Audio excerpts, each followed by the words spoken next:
Son las 6:58. Buenos días, dominicanos, dominicanas, ciudadanos y ciudadanas del mundo. Julio Martínez Pozo. Los comentarios de los temas más importantes en el programa de mayor influencia de la radio y la televisión nacionales. En este lunes 9 de agosto del año 2021, buenos días a todo el equipo del Sol de la Mañana, a toda la audiencia de Sol, la teleaudiencia de Telefuturo Canal 23 y las personas que siguen nuestros contenidos a través de las redes sociales. Buenos días a todos y a todas. Entonces, señores, en el día de hoy tratamos tres temas.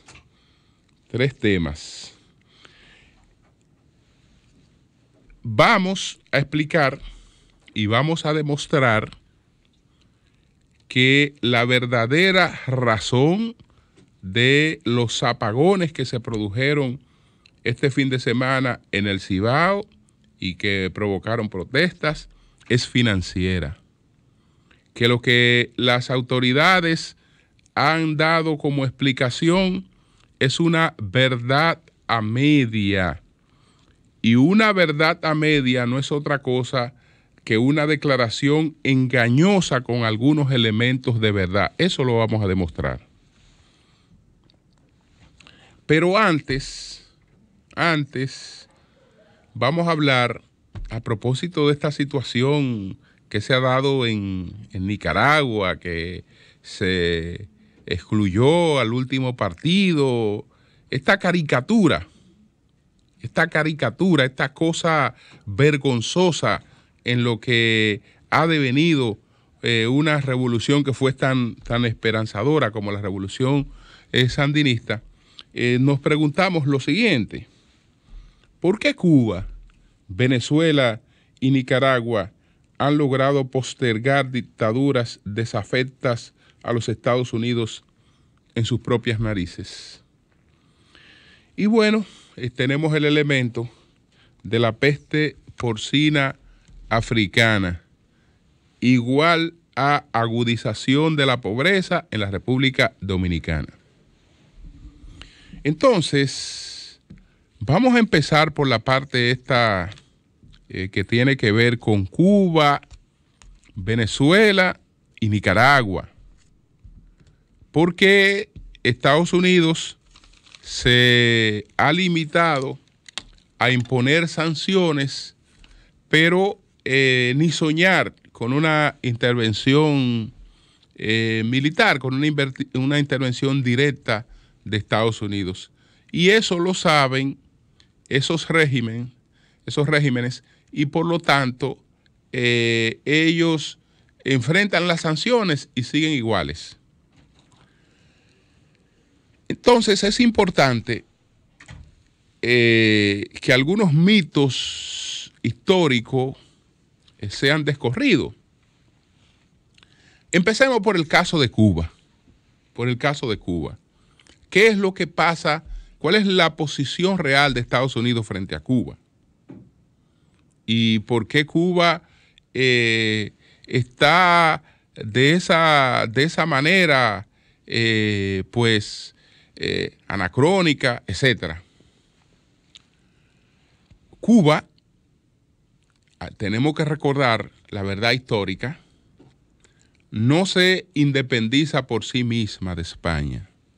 No, Cuba no se independiza por sí misma de España. La guerra de los 10 años, que fue la última etapa de la guerra de independencia cubana, devino en un estancamiento en que ninguna fuerza derrotaba a la otra. Entonces Cuba no derrotó a España. Cuba no expulsó a España como la República Dominicana con una guerra restauradora. El libertador de Cuba se llama Estados Unidos de América, que ante el conflicto y amparado en aquello que después se definió en la doctrina Monroe, América para los americanos, interviene en el conflicto, en la guerra de España contra Cuba. Y esa guerra entonces se va a hacer una guerra entre Estados Unidos y España. Y Estados Unidos expulsa a España de Cuba. Pero no le interesa quedarse con Cuba. Porque todo eso es un mito de que unos intereses. A Estados Unidos nunca le ha interesado la isla de Cuba. Para nada, menos que no sea por razones geoestratégicas, pero no le interesa quedarse con Cuba como si ya lo había hecho con Puerto Rico, como lo hizo con Puerto Rico, no. Lo que hace Estados Unidos es que determina que Cuba operará como un país independiente con cierto tutelaje norteamericano, pero no le interesa directamente. Si le hubiese interesado, se queda con Cuba. Porque, repito, Cuba no ganó su guerra de independencia frente a España. El que lo hizo fue Estados Unidos. Y le dijo, miren, su libertad aquí, ustedes van a actuar como un pueblo soberano, acogido a nuestros intereses, porque están dentro de nuestra área de influencia. Y entonces se suscribe la llamada enmienda Platt, que es así. Entonces Cuba escoge a un primer presidente, que fue el presidente Tomás Estrada Palma, que fue el primer presidente cubano. ¿Por qué fue Estrada Palma el primer presidente cubano y no José Martí? Porque José Martí ya había muerto en Dos Ríos, cuando se dejó llevar pues por ataques que recibía, siendo él, como Duarte, un hombre de ideas, un hombre básicamente de ideas, aunque ambos, tanto Duarte como Martí, eran dos humanistas que como tales no eran ajenos al dominio de el tema militar. Ellos no eran ajenos al dominio del tema militar, pero no eran gente básicamente de ideas, y con eso era suficiente. Bueno, Martí no quiere que lo presenten solamente como un hombre de ideas, quiere demostrar que es un hombre de acción y cae abatido en la batalla de Dos Ríos. Entonces, Estrada Palma, que junto a él había formado el Partido Revolucionario Cubano en el exilio en Nueva York, pues pasa a liderar el partido que después va a abolir y se convierte en el primer presidente de Cuba después que se produce el desalojo de los españoles por parte de Estados Unidos. Y Cuba va a estar dentro de esa, digamos, dentro de ese dominio hasta que se produce la Revolución Castrista en el año de 1959. ¿Qué pasa a partir del 59? ¿Por qué Cuba cobra ese interés para los Estados Unidos por Cuba? No, porque entonces Cuba era el satélite de la Unión Soviética y con quien Estados Unidos rivalizó en la llamada Guerra Fría era con la Unión de Repúblicas Socialistas Soviéticas, y Cuba era un satélite de ello, es decir, que la rivalidad real era Estados Unidos-Unión Soviética. Entonces ese satélite, que era Cuba, recibía 5.000 millones de dólares anuales para todo ese espejismo que se desarrolló en torno a esa revolución. Colapsada a partir de 1989 la Unión Soviética, también Estados Unidos dejó su interés en Cuba. Ya Cuba no tenía importancia para Estados Unidos, porque la tenía mientras era una representación de ese adversario con el que Estados Unidos se debatía en la Guerra Fría, pero ya Cuba no era representación de nada que pusiera en peligro Estados Unidos, etcétera. Entonces, Estados Unidos deja que Cuba se mantenga mientras los cubanos quieran con los Castro y lo que fuere. Le mantiene las sanciones, pero no es algo que le interese, porque perdió todo interés después del derribo de la Unión de Repúblicas Socialistas Soviéticas. Es decir, la forma en la que Cuba estaba en la agenda de Estados Unidos varía a partir de que ya nos representa el peligro que representaba cuando era un satélite soviético. Entonces, lo que explica que Cuba esté ahí y cómo Estados Unidos justifica mover un solo hombre, o lo que representa una medida de política internacional de invasión para ir a Cuba. ¿Cómo le explica eso a su opinión pública?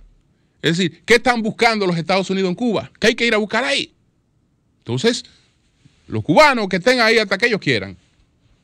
Porque no hay interés real de Estados Unidos de en invadir o ir a meterse en un conflicto en Cuba. ¿Para qué? Eso es lo que pasa con Cuba. En el caso de Nicaragua, sabemos que hubo un interés económico, geoestratégico, porque la proyección del primer canal interoceánico estaba hecha por Nicaragua. Ahí era que se iba a hacer lo que después se hizo en Panamá. Y bueno, hubo dos presidentes de Estados Unidos que trabajaron y estuvieron bastante interesados en la construcción de un canal por Nicaragua.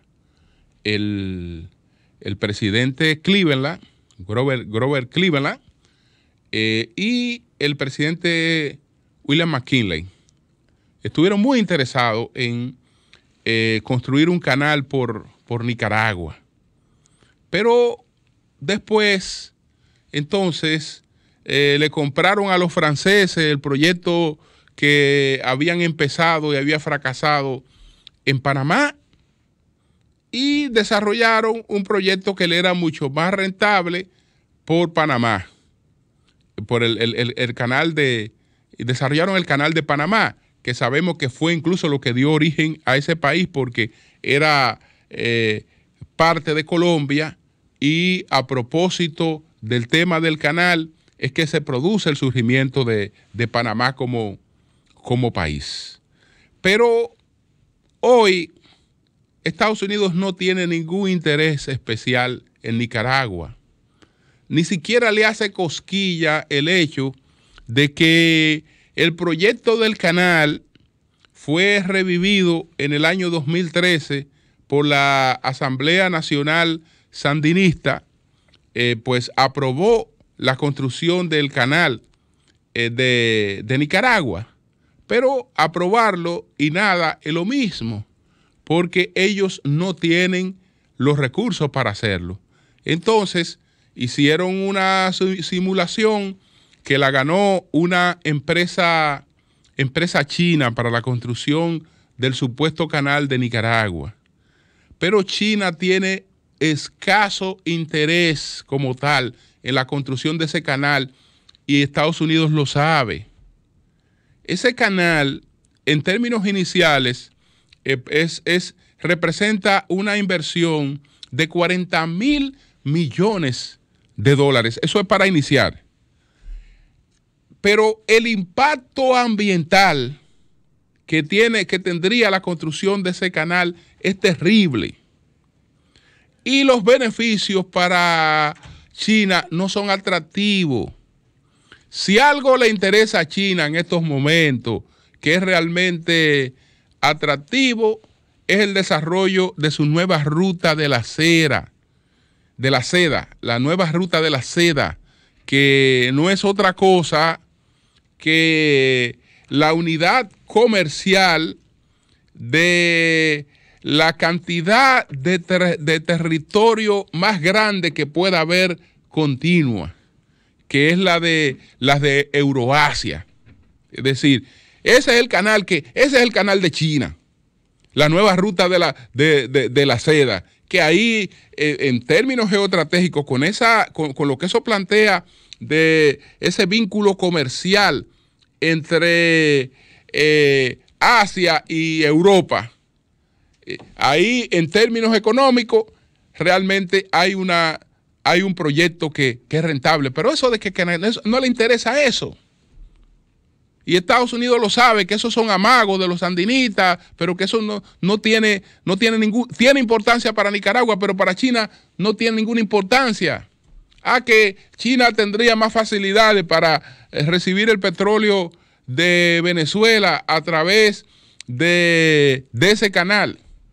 Pero ¿quién ha dicho que cuando termine la construcción de ese canal, digamos, el petróleo va a tener la vigencia que tiene hoy? ¿Quién lo ha dicho? Entonces, ese es el problema. Es decir, que tampoco hay un interés especial en Nicaragua. ¿Qué representa Nicaragua para mover 3 gentes, para mover una invasión para Nicaragua? ¿Cómo justificarla? Porque aunque la opinión pública de Estados Unidos la proteste, si Estados Unidos tiene una razón realmente económica importante, política importante, olvídese que termina predominando eso, pero no hay razones para eso. Entonces, en el caso de Venezuela, podemos decir, mira, eso es distinto a Cuba, donde no hay nada que ir a buscar. Eso es distinto a Nicaragua, donde no hay nada que ir a buscar. Pero ya cuando estamos hablando de Venezuela, estamos hablando de cosas aparte, estamos hablando de una reserva petrolera, de las más grandes del mundo, etcétera. Es decir, ahí hay otros intereses, pudiéramos decir, en relación con los dos países. Sí, ahí hay una importancia energética, que uno no la descarta y no puede descartarla. Pero también estamos en una frontera en la que el mundo se prepara, porque el punto de inflexión de los combustibles fósiles es a partir del 2028. Es decir, ahí se supone que entramos en un amplio descenso del uso de combustibles fósiles como producción energética. Entonces, lo que están llamadas una gran parte de las reservas petroleras y de combustibles fósiles es a quedarse en su suelo. Ahí tranquilas, y que incluso sean explotadas en el futuro, porque no son parte, digamos, de la dinámica de lo que sería una tercera revolución industrial. Entonces, por ahí. Lo de Venezuela se estancó más porque, y eso lo explica muy bien en un libro que citamos aquí, un libro de Carlos Malo de Molina, en el que él explica, él ha participado en todo el proceso de negociación, en las negociaciones que se han llevado a cabo entre oposición y gobierno y régimen sandinista. Y él explicaba desde hace tiempo que mientras Trump estuviera en el poder, esas negociaciones iban a ser boicoteadas por los socialdemócratas que participan de ellas. Ustedes saben que ahí el presidente Rodríguez Zapatero y otra representación ha estado ahí. Entonces entendían que no había garantía con Trump. Primero, le daban un beneficio político, y segundo, le planteaban a los sandinistas que ellos no tenían ninguna garantía con el cumplimiento de los acuerdos a los que se llegara con Trump. Y que entonces aguardarían por otra situación en los Estados Unidos para iniciar ese proceso. Ahora ya hay una negociación secreta que se va a llevar a cabo en México, con intermediación de Noruega, etcétera.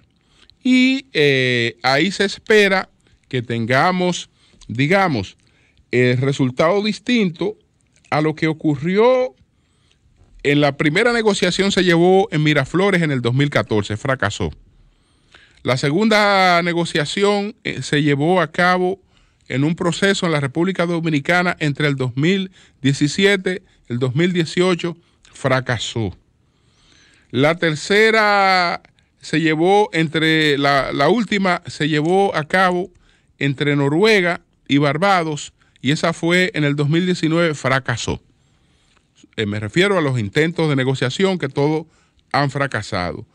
Vamos a ver lo que pasa con esta ronda que debe iniciar esta semana, ya con un panorama distinto en el que pudiera llegarse a un acuerdo, porque el cuco de los acuerdos era Trump, que supuestamente no le iba a cumplir al régimen sandinista después. Entonces, Estados Unidos no tiene razones tampoco para un tema de una invasión a Venezuela por el tema petrolero, cuando Estados Unidos está saliendo de Afganistán. Y cuando Estados Unidos ha cultivado resultados muy adversos con el tema de Irak, por ejemplo. Entonces, esa es la situación. El desinterés, no solo en esos países, sino en la región. Porque lamentablemente Estados Unidos solo ha tenido prioridad para la región cuando la región ha tenido el acecho de algún peligro que rivalice con Estados Unidos. Eso no existe en estos momentos. Cuando se produjo la Revolución Cubana y se establece ese satélite soviético aquí en América, entonces Estados Unidos lanza la Alianza para el Progreso, que fue un programa regional de desarrollo para la región. Después no hubo ningún otro programa. ¿Cuándo aparece otro programa?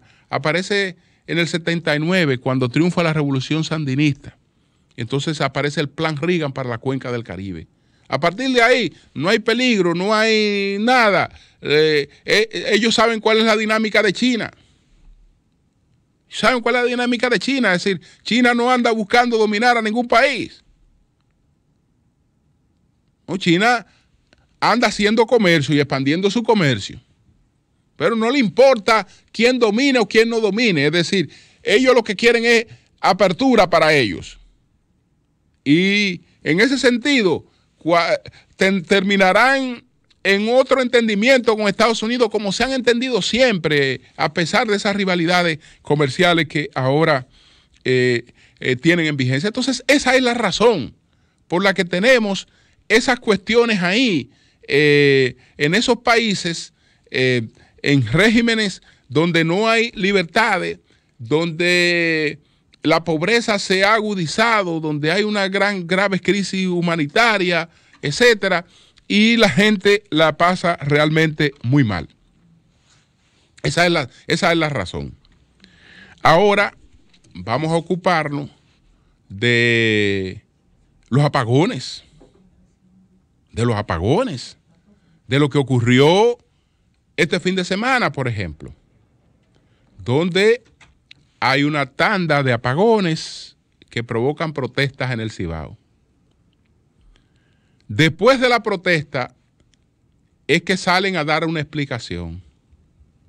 Después de la protesta, entonces viene la media verdad.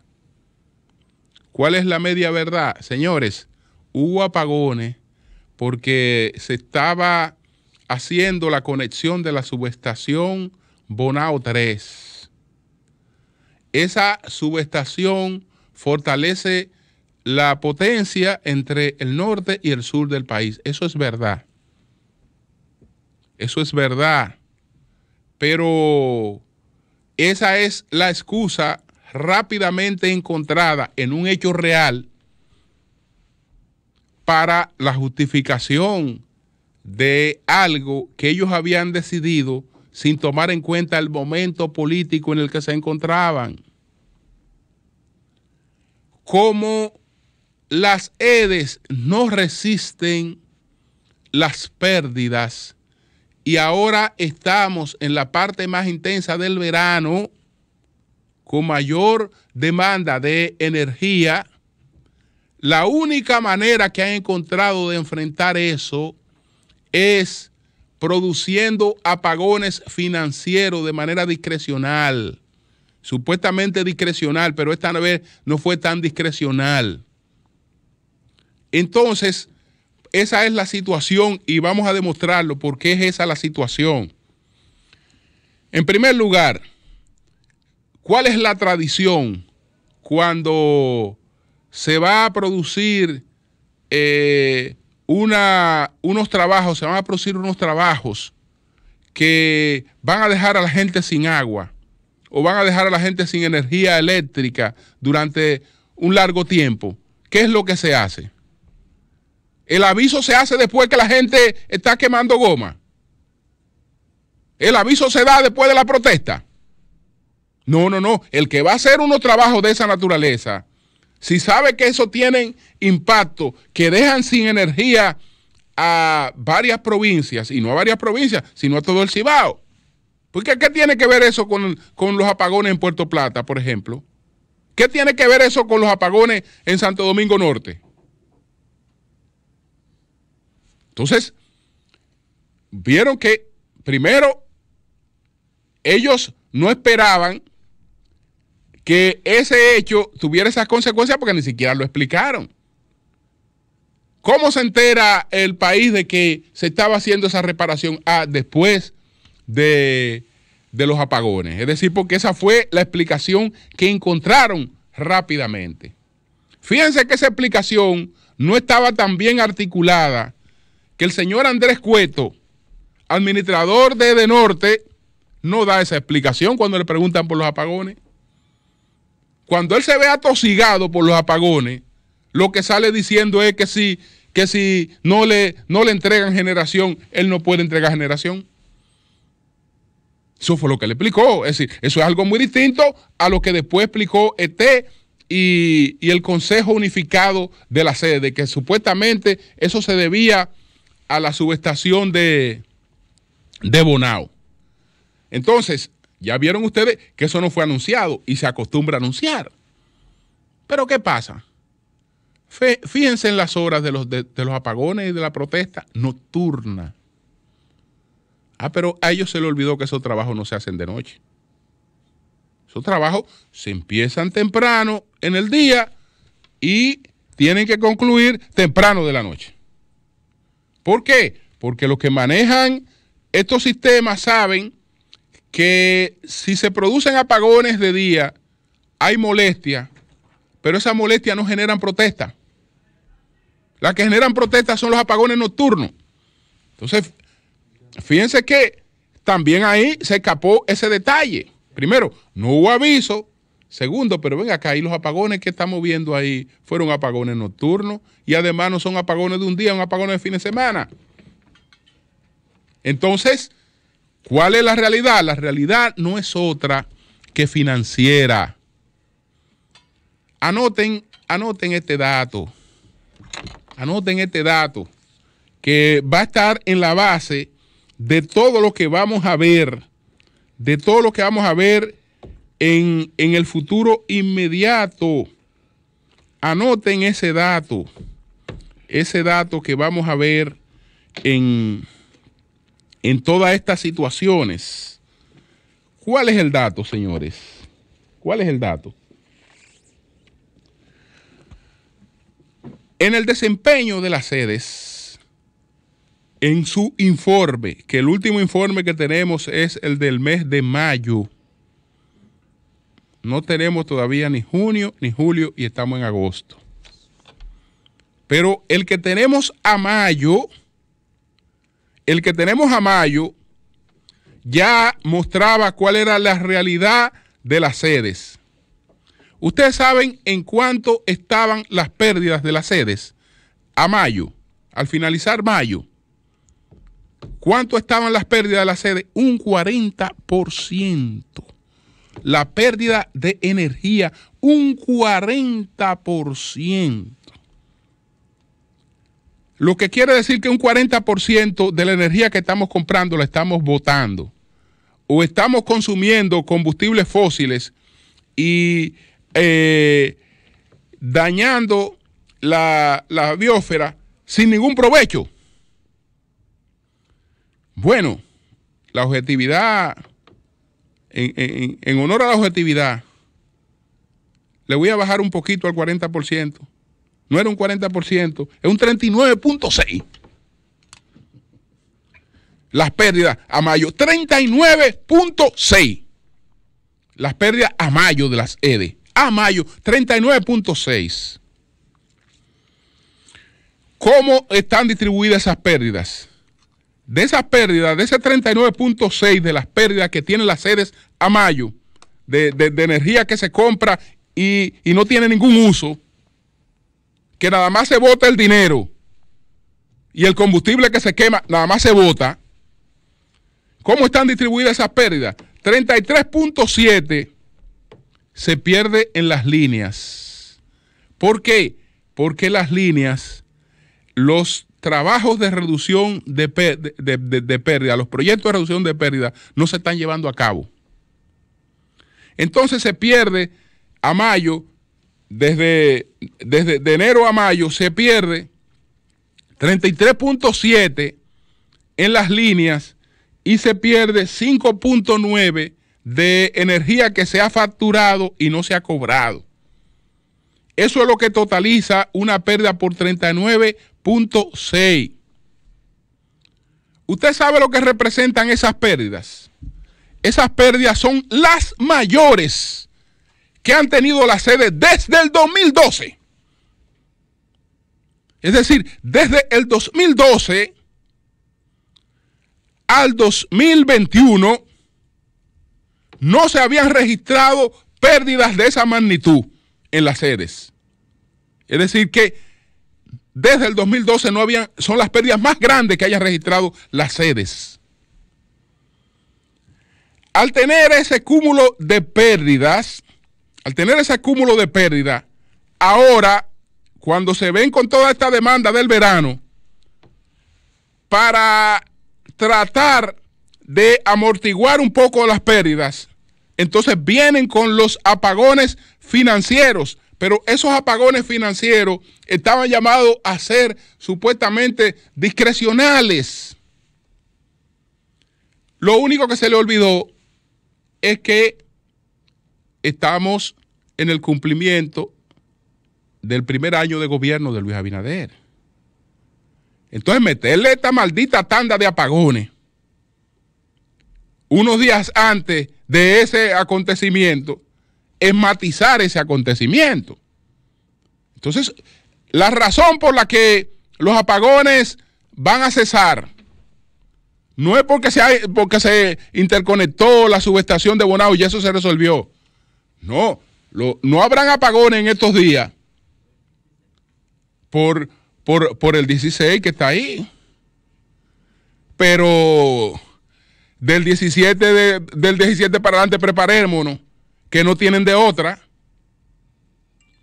No tienen de otra. Ellos no soportan, no tienen manera de soportar ese nivel de pérdida frente a la que su incapacidad no le ha permitido darle solución. ¿Por qué? Porque en ese programa de reducción de pérdida, este año debimos de invertir cerca de 300 millones de dólares. ¿Usted sabe cuánto se había invertido a mayo? No se habían invertido 60 millones de dólares en los programas de reducción de pérdida. Entonces, sin que eso se haga, no hay nada que hacer. No hay nada que hacer. Y de la forma en la que hablan, muestran una ignorancia, porque yo no quiero decir que quieren burlarse de la opinión pública, pero muestran una ignorancia, una falta de dominio de lo que tienen entre manos, que es espantosa. Esas dos excusas, cuando se produce un hecho que es innegable, que de un subsidio de 33,000 millones pasamos a un subsidio de 59,000 millones. Entonces, se inventan otra media verdad, igual que ahora que salieron con esta media verdad. ¿Qué se inventan? Miren, señores, ahora cuando en vez de pagar 33,000 de subsidio que teníamos contemplado para este año, las pérdidas nos llevan a pagar 59,000 de subsidio, estamos pagando menos que antes. Ahora no estamos economizando unos cuartos. Pero eso serán locos. Entonces, no estamos economizando unos cuartos. ¿Y por qué no estamos economizando unos cuartos? No estamos economizando unos cuartos porque las autoridades anteriores habían cosas que no calculaban y nosotros ahora somos más transparentes que ellos y la estamos calculando. Y en ese cálculo de nosotros hay una economía grande. Y cuando tú vas a ver, ¿y cuáles son las cosas que las autoridades anteriores no calculaban? Te citan dos. Te citan que las autoridades anteriores no calculaban el tema de las deudas que asumían, Bueno, las deudas que asume el gobierno son las deudas de los años anteriores, las deudas acumuladas. Entonces, ¿qué es lo que pasa? Estamos en el 2021. Cuando se consolide el 2022 dentro del déficit fiscal del gobierno, se incluyen las pérdidas que el gobierno pueda asumir de las sedes en el 2021. Si eso se contabiliza otra vez en el 2022, entonces eso se está contabilizando dos veces. Porque si ya el gobierno ha asumido eso y lo va a asumir Hacienda como parte del déficit y esa deuda pasa a Hacienda, entonces tú no la puedes incluir, no se la puede incluir a la sede. Porque entonces tú estás multiplicando una deuda. Pero es una cuestión elemental. No, mira, ellos no incluían eso. Y lo otro, una cosa que está bien que lo dijeran en la oposición, pero en el gobierno está fuerte, que te estén citando de que una línea de crédito como un incremento de un presupuesto, como un incremento de un gasto, una línea de crédito. ¿Y qué es lo que es una línea de crédito? Una línea de crédito es lo siguiente. Una línea de crédito, en resumen, es una disminución de tu presupuesto en vez de ser un aumento en tu presupuesto. Es una disminución de tu presupuesto. ¿Por qué razón? Porque usted tiene una operación comercial pequeña, por ejemplo, muy pequeña, y usted maneja $1 millón en esa operación comercial, usted factura $1 millón al año. Pero como usted entre la facturación y el cobro hay cosas que no coinciden con los compromisos que usted tiene, porque usted puntualmente tiene 3 o 4 trabajadores que tiene que pagarle. Tiene que pagar la energía eléctrica, tiene que suplirse, tiene una serie de cosas. Usted tiene una serie de cosas y tal vez sus clientes tienen otras fechas de pago. Entonces, ¿qué hace con usted el banco? Fulano, yo veo aquí que usted tiene factura $1 millón y usted cobra $1 millón al año. Mire, fulano, usted califica para una línea de crédito de $200,000. Según esta gente, eso significa que la persona ahora, en vez de disponer de $1 millón, dispone de $1.200.000. Eso según ellos.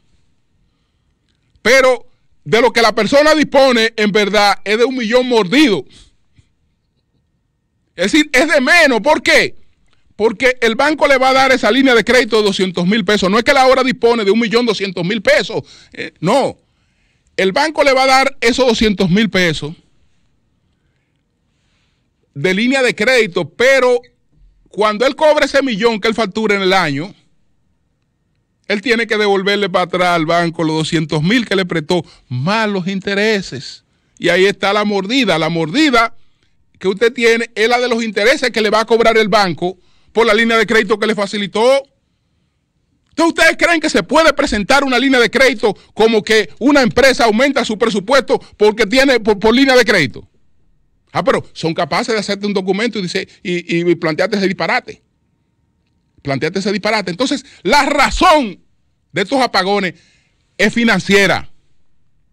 Es financiera y tiene que ver con ese estado de pérdidas incontrolables en el que han quedado las sedes, que en estos momentos son prácticamente un barco a la deriva. Cambio y fuera.